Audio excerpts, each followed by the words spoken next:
Alright, so hey everybody, and so starting today, I'm going to be doing this Pure Math lecture series, and I'm going to be teaching three different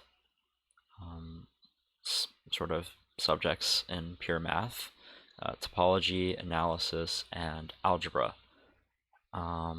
So how about you go ahead and introduce yourself? Yeah, I'm Sweston Nikhil, and I'm from I'm a student, and yeah, that's I like mathematics, and I'm so excited for this course. Alright. So we are going to be working together, just going through these different subjects, and I am super excited to do this. So this video is just going to be a short little introduction, and I hope y'all are excited.